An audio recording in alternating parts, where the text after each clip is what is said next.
Hello एमएलटीएंस, welcome back to my YouTube channel. आज की वीडियो में हम बात करने वाले हैं प्रीवियस ईयर क्वेश्चन के बारे में, जो कि आपके एग्ज़ाम के लिए बहुत ही इंपॉर्टेंट होने वाले हैं। और इसमें हम मेन पॉइंट को भी जानेंगे जो कि आपको एग्ज़ाम में हेल्प करेंगे, जो कि डिटेल एक्सप्लेनेशन भी यहाँ पे आपको दिया जा रहा है गाइस। ठीक है, तो देखिए पहला क्वेश्चन हमारा है, which of the following is A disaccharide, है ना, हैविंग 2 ग्लूकोज यूनिट। कौन सा डाइसेकेराइड है जिसका कि 2 ग्लूकोज यूनिट होता है? ऑप्शन ए है fructose, option B maltose, option C dextrose, option D mannose. ठीक है, तो ऑप्शन ए हमारा है फ्रुक्टोज गाइस। ठीक है, तो पहले कि डाइसेकेराइड का मतलब क्या होता है? डाइसेकेराइड का मतलब होता है 2 मोनोसेकेराइड मिलकर बना हुआ शुगर। ठीक है ना, तो ऑप्शन ए हमारा फ्रुक्टोज, तो फ्रुक्टोज क्या है? मोनोसेकेराइड है। ऑप्शन बी माल्टोज, माल्टोज जो कि हमारा डाइसेकेराइड है, जो कि ग्लूकोज प्लस ग्लूकोज 2 ग्लूकोज के मोलिक्यूल से मिलकर बना होता है माल्टोज। ठीक है, ऑप्शन सी है डेक्सट्रोज, डेक्सट्रोज क्या है? जो कि ग्लूकोज का ही दूसरा नाम है। ऑप्शन डी है मैनोज, जो कि एक मोनोसेकेराइड है। ठीक है, और यहाँ पे कुछ इंपॉर्टेंट पॉइंट भी दिए गए जो कि आप एग्जाम के लिए बहुत ही इंपॉर्टेंट होने वाले हैं, जैसे कि सुक्रोज, सुक्रोज जो कि बना होता हुआ एक ग्लूकोज मोलिक्यूल और एक फ्रुक्टोज मोलिक्यूल। सुक्रोज जो होता है एक ग्लूकोज मोलिक्यूल और एक फ्रुक्टोज मोलिक्यूल से मिलकर बना होता है सुक्रोज। और एक हमारा लैक्टोज, लैक्टोज जो होता हुआ एक ग्लूकोज मोलिक्यूल और प्लस एक गलैक्टोज मोलिक्यूल से बना होता है कौन? लैक्टोज। ठीक है, और ऐसे ही डाइसेकेराइड के एग्जाम्पल है ट्रेहेलोज, आइसोमाल्टोज, सिलीवाइलोज, ये सब क्या है? डाइसेकेराइड के एग्जाम्पल है। ठीक है, तो अब चलते हैं अपने नेक्स्ट क्वेश्चन की ओर। नेक्स्ट क्वेश्चन है guys, dash is the main storage polysaccharide of animal cell. ठीक है, कौन सा मेन स्टोरेज पॉलीसेकेराइड पूछा है? क्या उसका पूछा गाइस? स्टोरेज पॉलीसेकेराइड पूछा है। ठीक है, किसका? एनिमल सेल का storage polysaccharide. Option A chitin, option B cellulose, option C dextran, option D glycogen. तो देखिए गाइस, हम समझते हैं पहले कि पॉलीसेकेराइड के बारे में समझते हैं। ठीक है, देखिए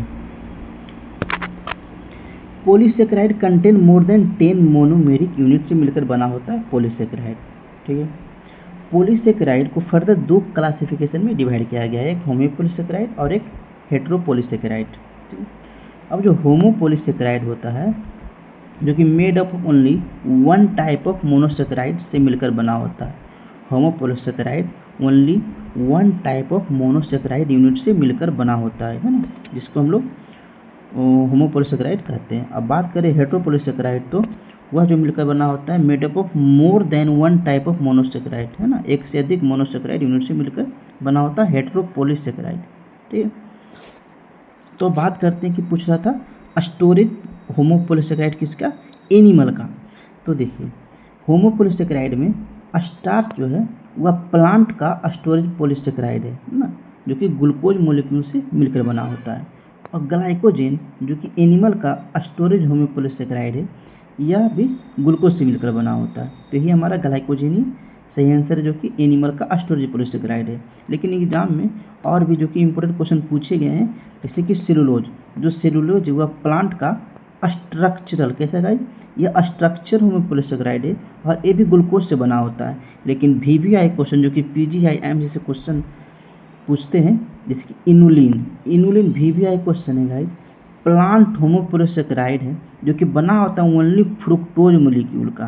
किससे? ओनली फ्रुक्टोज, बाकी 3 होते ग्लूकोज मोलिक्यूल से बने होते हैं। लेकिन इनुलिन जो है गाइस वह ओनली फ्रुक्टोज मोलिक्यूल से मिलकर बना होता है, जो कि बहुत ही इंपॉर्टेंट क्वेश्चन है। ठीक है, तो हमने होमोपॉलीसेकेराइड देख लिया। अब हेटेरोपॉलीसेकेराइड, तो हेटेरोपॉलीसेकेराइड के कुछ एग्जांपल देख लीजिएगा, जैसे कि अगार, है ना, ग्लाइको अमीनो ग्लाइकेंस, है ना, hyaluronic acid, heparin, keratin sulphate, etc, जो कि आपका हेटेरोपॉलीसेकेराइड एग्जांपल है। तो हमारा राइट आंसर इसमें कौन सा हो गया? राइट आंसर हमारा हो गया इसमें glycogen. Option number D is the right answer guys. ठीक है, अब नेक्स्ट क्वेश्चन देखते हैं हम लोग। नेक्स्ट क्वेश्चन है guys, pentose and hexose can be distinguished by one of the following test. Pentose and hexose can be distinguished by one of the following test. Pentose and hexose को distinguish करने के लिए कौन सा test किया जाता है? Option A Bial's test, option B mollies test, option C Seliwanoff test, option D benzidine test. ठीक है गाइस, देखिए समझते हैं पहले कि पहले समझो कि पेंटोज क्या है। तो पेंटोज के मतलब आप लोग सभी जानते हैं, जिस शुगर में 5 कार्बन होते हैं उसे पेंटोज बोलते हैं। जैसे कि राइबोज क्या है, पेंटोज शुगर है। राइबोज हो गया आपका, ज़ैलोज हो गया, सब क्या पेंटोज शुगर है। ठीक है, तो देखिए ऑप्शन है बाइस टेस्ट है। तो बाइस टेस्ट के बारे में अगर पढ़ेंगे तो जानते हैं। देखिए बाइस टेस्ट जो कि स्पेशली पेंटोज शुगर को आइडेंटिफाई करने के लिए किया जाता है ना। और पेंटोज शुगर जो रिएक्ट करता है तो उसका कलर ब्लू ग्रीन कलर देता है, जिससे पता चलता है कि पेंटोज शुगर है। और लेकिन यह जो होता है हेक्सोज में ऐसा नहीं होता, यह हेक्सोज की प्रॉपर्टी नहीं है कि ब्लू ग्रीन कलर देगा। तो इसलिए पेंटोज और हेक्सोज में डिफ्रेंशिएट करने के लिए हम लोग बाइस टेस्ट का यूज करते हैं ना। Pentose sugar react to give a bluish green colour while help distinguish them from hexose, जो कि हेक्सो से डिस्टिंग्विश करता है। अगर पेंटोज शुगर प्रेजेंट हो तो उसका कलर ब्लू ग्रीन कलर आएगा, लेकिन हेक्सोज में नहीं आएगा। तो हमारा ऑप्शन नंबर ए सही आंसर है। अब बात करते हैं मोलिस टेस्ट। अदर ऑप्शन की बात कर लेते हैं। मोलिस टेस्ट, क्योंकि मोलिस टेस्ट स्पेसिफिक किया जाता है कार्बोहाइड्रेट के लिए। और सेलिवानोव टेस्ट जो करते हैं कीटोज और एल्डोज शुगर में डिफ्रेंशिएट करने के लिए। सेलिवानोव टेस्ट किसके लिए करते हैं? सेलिवानोव कीटोज और एल्डोज को डिफ्रेंशिएट करने के लिए करते हैं। बेंजीडीन आपको बताएगा ब्लड के लिए करते हैं, ब्लड डिटेक्शन के लिए करते हैं। ठीक है, तो नेक्स्ट क्वेश्चन अब देखते हैं गाइस। नेक्स्ट क्वेश्चन है which of the following bacteria is correctly match with its shape. तो ऑप्शन है Bacillus subtilis spiral, Treponema pallidum spirochete, Vibrio cholerae spherical, Streptococcus pneumoniae rod shape. Correctly match, उसके shape से correctly match कौन सा है? तो option A है Bacillus सबटाइलिस, जो कि कैसा शेप होता है? बैसिलस सबटाइलिस का शेप स्पाइरल होता है? नहीं, बैसिलस सबटाइलिस का शेप कैसा होता है? रॉड शेप होता है। इसका शेप कैसा होता है? रॉड शेप होता है। ट्रेपोनोमा पैलिडम जो कि स्पाइरोकीट है, ये हमारा सही आंसर। ट्रेपोनोमा पैलिडम जो होता है वह स्पाइरोकीट शेप होता है। विब्रियो कोरडा स्फेरिकल नहीं। विब्रियो कोरडा कैसा होता है? देखिए जो विब्रियो कोरडा है, विब्रियो कोरडा हमारा जो होता है वह कोमा शेप्ड होता है ना, फिश इन स्टीम शेप होता है विब्रियो कोरडा। ठीक है, ये भी इम्पोर्टेंट पॉइंट है। ठीक है, और स्ट्रेप्टोकोकस निमोनी रॉड शेप होता है, ये भी गलत है। स्ट्रेप्टोकोकस निमोनी कैसा होता है? वह होता है डिप्लोकाई होता है। स्ट्रेप्टोकोकस निमोनी डिप्लोकाई होता है। ठीक है, तो इसमें राइट आंसर कौन सा हो गया? ट्रेपोनोमा पैलिडम स्पाइरोकीट। ठीक है, और इधर गाइस बहुत ही इंपॉर्टेंट कुछ नोट्स दिए गए जो कि आप इसके याद कर सकते हैं। नेक्स्ट क्वेश्चन की ओर चलते हैं। नेक्स्ट क्वेश्चन है guys, Neisser's stain is specially used to detect which bacterial component. Neisser stain को स्पेशली किस बैक्टीरियल कंपोनेंट को डिटेक्ट करने के लिए यूज करते हैं? ठीक है, किसकी बात करें? नीजर स्टेन। ऑप्शन है मेटाक्रोमेटिक ग्रेन्यूल्स, इंडोस्पोर्स, फ्लैजिला या कैप्सूल। तो इसका राइट आंसर है मेटाक्रोमेटिक ग्रेन्यूल्स। देखिए मेटाक्रोमेटिक ग्रेन्यूल्स जो कि they are also known as volutin और पॉलीमेटाफॉस्फेट ग्रेन्यूल्स भी कहते हैं। मेटाक्रोमेटिक ग्रेन्यूल्स को वोल्यूटिन ग्रेन्यूल्स या फिर पॉलीमेटाफॉस्फेट ग्रेन्यूल्स भी कहते हैं, है ना। They are composed of polyphosphate, जो कि किससे कंपोज्ड होता है? पॉलीफॉस्फेट आरएनए एंड प्रोटीन से मिलकर बना होता है। ये हमारा हो गया। देखिए इधर कुछ गाइस आपके लिए इम्पोर्टेंट पॉइंट दिए गए हैं, जैसे कि जो कि वोल्यूटिन मेटाक्रोमेटिक ग्रेन्यूल्स होते हैं, है ना। तो उसके लिए कुछ इंपॉर्टेंट पॉइंट दिए गए हैं, जो कि वोल्यूटिन मेटाक्रोमेटिक ग्रेन्यूल्स जो बैक्टीरिया है वो हमारा माइकोबैक्टीरियम है, स्पाइरेलम है, कॉर्निबैक्टीरियम है, गार्डेनेला है और एग्लोबैक्टीरियम। ये सब बैक्टीरिया जो है वोल्यूटिन मेटाक्रोमेटिक ग्रेन्यूल्स कंटेन करते हैं। और इसको स्टेन के लिए जो यूज करते हैं हम लोग मेटाक्रोमेटिक ग्रेन्यूल्स के लिए, वो होता है आप इसे प्लान से याद रख सकते हैं। पी से पोंडर सस्टेन, एल से लोफलस मिथाइलिन ब्लूस्टेन और ए से अल्बर सस्टेन और एन से नीदर सस्टेन, जो कि बहुत ही इंपॉर्टेंट पॉइंट है जो आपके एग्जाम में बहुत हेल्प करेगा। इसको नोट डाउन कर लीजिएगा। ठीक है, तो नेक्स्ट क्वेश्चन देखते हैं। नेक्स्ट क्वेश्चन है, which of the following is a characteristic feature of bacterial dysentery in stool microscopy, है ना। अरे बैक्टीरियल डिसेंट्री में स्टूल को माइक्रोस्कोप से देखने पर क्या क्या दिखता है। देखिए, option A presence of eosinophil, option B presence of neutrophils NRBC, option C watery stool without blood, option D presence of ova in cyst. देखिए, बैक्टीरियल डिसेंट्री में क्या होता है, बैक्टीरियल डिसेंट्री में इंटेस्टाइन में इन्फेक्शन और डैमेज होता है। ठीक है, जब इन्फेक्शन और डैमेज होता है इंटेस्टाइन में, तो उस दौरान क्या होगा, तो उस दौरान जो आरबीसी है ना, जो कि ब्लीडिंग की वजह से होगा, तो उसमें आरबीसी आपको देखने को मिलेंगे। और बैक्टीरियल इन्फेक्शन जो होगा, अगर बैक्टीरियल इन्फेक्शन हो रहा है तो उसकी वजह से बैक्टीरियल इन्फेक्शन जब होता है तो डीएलसी हम लोग करते हैं, तो वह क्या कौन सा इंक्रीज देखने को मिलता है, न्यूट्रोफिल। उस कंडीशन में आपका बैक्टीरियल इन्फेक्शन में न्यूट्रोफिल इंक्रीज हो जाता है। ठीक है, जो कि हमको आरबीसी आपको देखने को मिलेंगे और न्यूट्रोफिल देखने को मिलेंगे। तो presence of neutrophils and RBC, option number B is the right answer. Option B आपका सही आंसर है। ठीक है गाइस,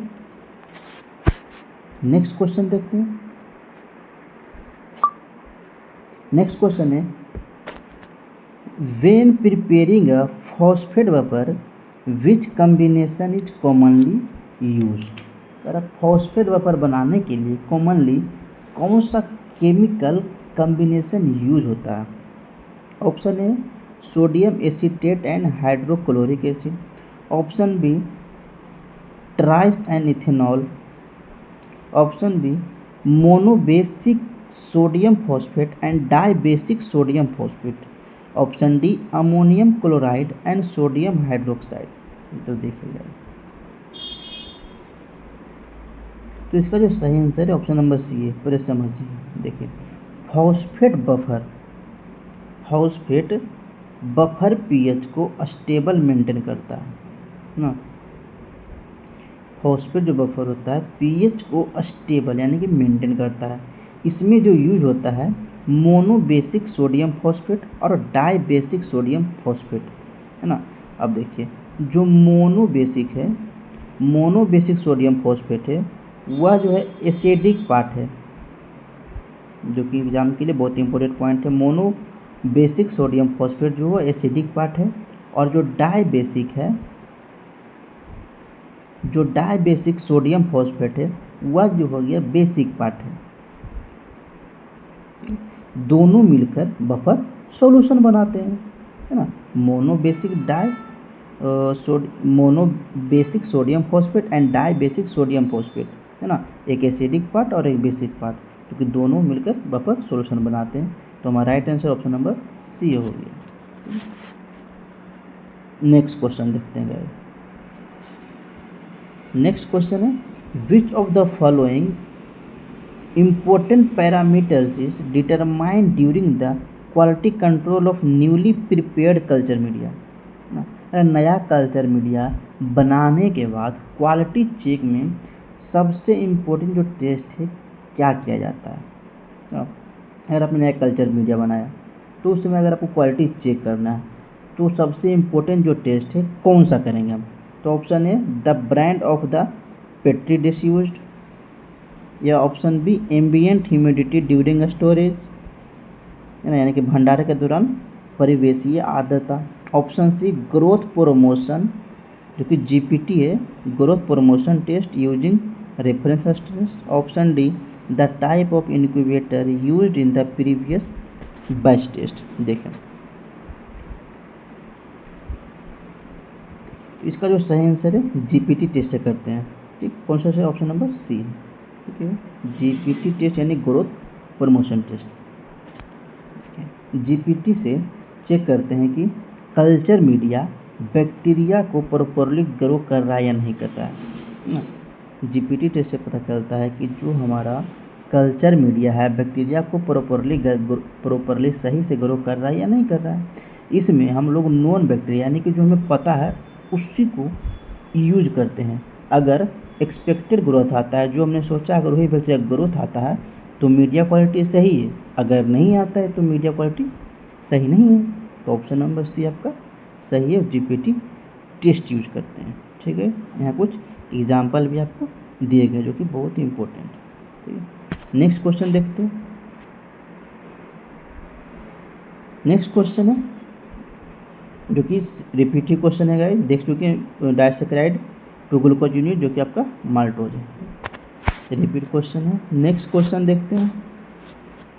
नेक्स्ट क्वेश्चन है which is the main advantage of using negative staining in microbiology, है ना। कर main advantage of using negative staining in microbiology, negative staining का सबसे बड़ा फायदा क्या है देखिए। तो ऑप्शन ए है to observe bacterial endospores, to differentiate gram positive from gram negative bacteria, to stain intracellular inclusion, या to visualise cell structure without heat fixation. Negative stain का सबसे बड़ा फायदा क्या है? तो सबसे बड़ा फायदा क्या है? To visualise cell structure without heat fixation. देखिए निगेटिव स्टेन में हीट फिक्सेशन नहीं किया जाता है। निगेटिव जो स्टेन करते हैं उसमें हीट फिक्सेशन नहीं किया जाता है ना, इसलिए बैक्टीरिया जो होता है अपने नेचुरल शेप एंड साइज में देखने को मिलता है, जिससे size and capsular clearly visible होता है। ठीक है, लेकिन नॉर्मल स्टेनिंग हम लोग हीट फिक्सेशन करते हैं। Heat can distort the cell shape, heat fixation से सेल का शेप जो होता है डिस्टॉर्ट हो जाता है। ठीक है, तो इसका राइट आंसर हो गया ऑप्शन नंबर डी। ठीक है, नेक्स्ट क्वेश्चन। नेक्स्ट क्वेश्चन है in the RH blood group system what does the RH negative status indicates. जो आरएच नेगेटिव है किस चीज को इंडिकेट करता है? ठीक है, तो ऑप्शन है absence of D antigen, of course किस चीज को इंडिकेट करता है? Rh negative, absence of D antigen. Option B presence of D antigen in plasma, या option C absence of A and B antigen, या option D presence of only C and D antigen. तो इसका option हो गया very easy question है, इसका option number A हमारा सही हो जाएगा, अब्सेंस ऑफ डी एंटीजन। अगर डी एंटीजन ही नहीं है तो क्या है? आरएच निगेटिव स्टेटस को इंडिकेट कर रहा है ना, ऑप्शन नंबर ए सही हो गया। अगर देखिए अगर आरबीसी के सरफेस पर डी एंटीजन प्रेजेंट है तो वह आरएच पॉजिटिव है, अगर आरबीसी के सरफेस पर डी एंटीजन एब्सेंट है तो वह आरएच निगेटिव है। ठीक, नेक्स्ट क्वेश्चन की बात करते हैं। नेक्स्ट क्वेश्चन है जो कि आपको डीएचएस असम 2021 का क्वेश्चन है। गैलेक्टोज गैलेक्टोज क्या है? Option A monosaccharide, option B disaccharide, option C polysaccharide, option D sucrose. Very easy question, पता चल गया हुआ है गैलेक्टोज क्या है। गैलेक्टोज क्या है? मोनोसेकेराइड है। तो इसको कुछ डिटेल एक्सप्लेनेशन के बारे में जान लेते हैं। देखो monosaccharide can be further classified in 2 ways. एक फंक्शनल ग्रुप पे जो कि एल्डिहाइड और कीटो के बेस पे करते हैं, और एक होता है उसके कार्बन एटम के नंबर के बेस पे। ठीक है, देखिए तो जो फंक्शन के बेस पे वह एल्डोजेज होते हैं एंड कीटोजेज होते हैं। तो एल्डोजेज में जो एल्डिहाइड ग्रुप कंटेन करते हैं उसमें ग्लूकोज, गैलेक्टोज एंड राइबोज आते हैं, और कीटोज जो कि कीटो ग्रुप कंटेन करते हैं उसमें फ्रुक्टोज, राइबोलोज, ज़ाइलोज आते हैं। ठीक है, बात कर लेते हैं कार्बन एटम के नंबर पे। तो जो ट्राइज होते हैं जिसमें कि 3 कार्बन होते हैं उसमें ग्लिसरल्डिहाइड जो कि बहुत ही इंपॉर्टेंट क्वेश्चन है ना, जो कि ट्राइज होता है, मोनोसेकेराइड है ग्लिसरल्डिहाइड। टेट्रो जो कि 4 कार्बन कंटेन करते हैं, इरिथ्रोलोज ना, pentose 5 carbon, ribose, राइबोलोज, xylulose, hexose 6 carbon contain करते हैं जो कि ग्लूकोज, फ्रुक्टोज, गैलेक्टोज, मैनोज ना। तो गैलेक्टोज जो है वह हेक्सोज शुगर है। ठीक, हेप्टोज जो कि 7 कार्बन कंटेन करते हैं एल्डोहेप्टोज एंड सेडोहेप्टुलोज। ठीक है, अब यहाँ पे एक इम्पोर्टेंट क्वेश्चन गाइस, जो कि बहुत ही इम्पोर्टेंट क्वेश्चन याद रखने वाली बात है। ये देखिए कह रहा है, देखिए glucose contain 6 carbon atom and aldehyde group. Glucose जो कंटेन करता है 6 carbon atom and aldehyde group, so glucose is an aldohexose. Glucose जो है एल्डोहेक्सोज, लेकिन फ्रुक्टोज क्या है, कीटोहेक्सोज है। इंपॉर्टेंट पॉइंट है, आप इसको नोट डाउन कर लीजिए। Glucose and aldohexose and fructose कीटोहेक्सोज।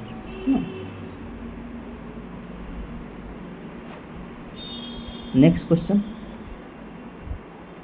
और ये हमारा आज का लास्ट क्वेश्चन है।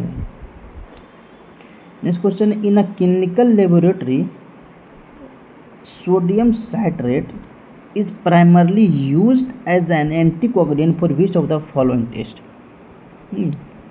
क्लिनिकल लेबोरेटरी में जो सोडियम साइट्रेट यूज करते हैं एज एंटीकोगुलेंट के रूप में, तो किस टेस्ट के लिए यूज करते हैं?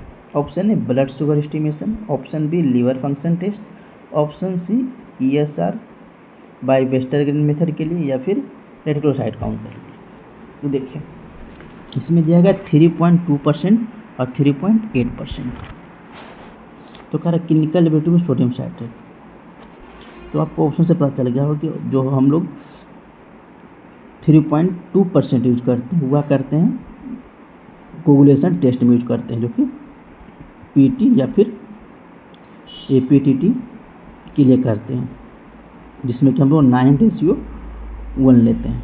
ठीक है, और 3.8% जो है वह ESR के लिए करते हैं, वेस्टरग्रेन मेथड से करते हैं, जिसका रेशियो 4:1 होता है। तो इसका right answer option number C. ठीक है, इधर कुछ आपको ऑर्डर ऑफ ड्रॉ दिए गए हैं जो कि इम्पोर्टेंट है, जिसमें कि आपका इसका कलर कोड दिया गया है ना, और इधर एडिटिव दिए गए हैं और इसके यूज दिए गए हैं। अगर आप इसे लिखना चाहते हैं तो लिख सकते हैं। तो आज के लिए इतना ही गाइस, मिलते हैं अपने ऐसे ही अमेजिंग लेक्चर वीडियो में। Thank you, thanks for watching.